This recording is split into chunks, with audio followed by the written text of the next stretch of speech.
सभी दर्शकों को मेरा जय सीताराम। आज हम सभी राशियां और उसकी विशेषताएं क्या होती हैं इस बात को समझेंगे। आप सब जानते हैं कि 12 राशियां होती हैं: मेष, वृष, मिथुन, कर्क, सिंह, कन्या, तुला, वृश्चिक, धनु, मकर, कुंभ, मीन। ये राशियां भी 3 प्रकार की हैं: चर, स्थिर और द्विस्वभाव। चर राशि में मेष और कर्क राशि आती है, जिसका स्वभाव अस्थिर होता है। दूसरी जो भेद है राशियों का वो है स्थिर। इसमें वृष, सिंह, वृश्चिक और कुंभ राशियां आती हैं। ये स्थिर विचारों के व्यक्ति होते हैं। और तीसरी राशि होती है द्विस्वभाव, जिसमें मिथुन, कन्या, धनु और मीन, ये 4 राशियां आती हैं। इन सभी राशियों के तत्व भी होते हैं। अग्नि तत्व प्रथम, दूसरा पृथ्वी तत्व, तीसरा वायु तत्व और चौथा जल तत्व। इन तत्वों का भी मानव जीवन पर बड़ा प्रभाव पड़ता है। अग्नि तत्व में 3 राशियां आती हैं: मेष, सिंह और धनु।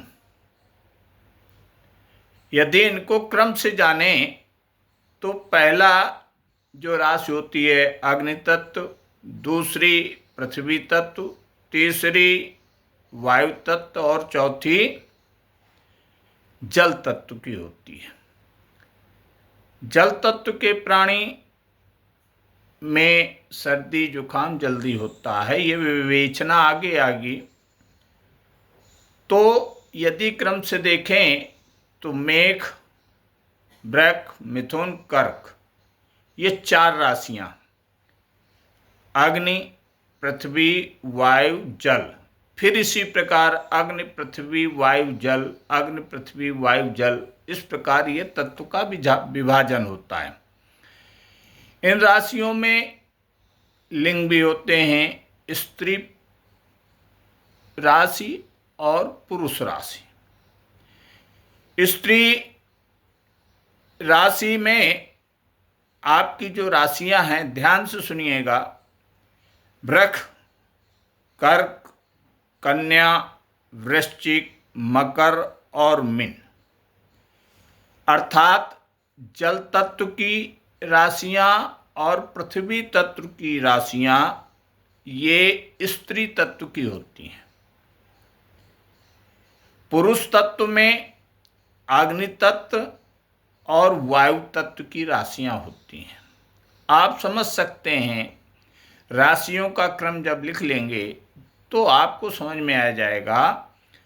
पहली और तीसरी राशि जो होती है पुरुष तत्व की होती है, दूसरी और चौथी जो राशि होती है ये स्त्री तत्व की होती है। अर्थात जो सम राशियां हैं वो स्त्री तत्व की हैं और जो विषम राशियां हैं वो पुरुष तत्व की हैं। ये भी आप सब समझ गए हैं। अब आपको इन राशियों के गुण, इनका स्वभाव कैसा होता है, इस राशि से प्रधान व्यक्ति, प्रभावित व्यक्ति में क्या विशेषताएं होंगी। जो मेष, सिंह और धनु राशि के व्यक्ति हैं उनके शरीर में पित्त प्रधान होगा, पित्त बढ़ता होगा। जो वृष, कन्या और मकर राशि के जातक हैं उनका शरीर हल्का और वायु प्रधान होगा। तीसरा, मिथुन, तुला और कुंभ राशि के व्यक्ति मिश्रित प्रकृति वाले होंगे, अर्थात उनमें पित्त भी होगा, वायु भी होगा, कफ भी होगा। चौथा, जो कर्क राशि है, वृश्चिक राशि है, मीन राशि है, ये कफ प्रधान होंगे। इस प्रकार आज की पाठशाला में इनको मैंने बताया है। कल पुनः पाठशाला में हम लोग आगे की विवेचना करेंगे। जय श्री राम।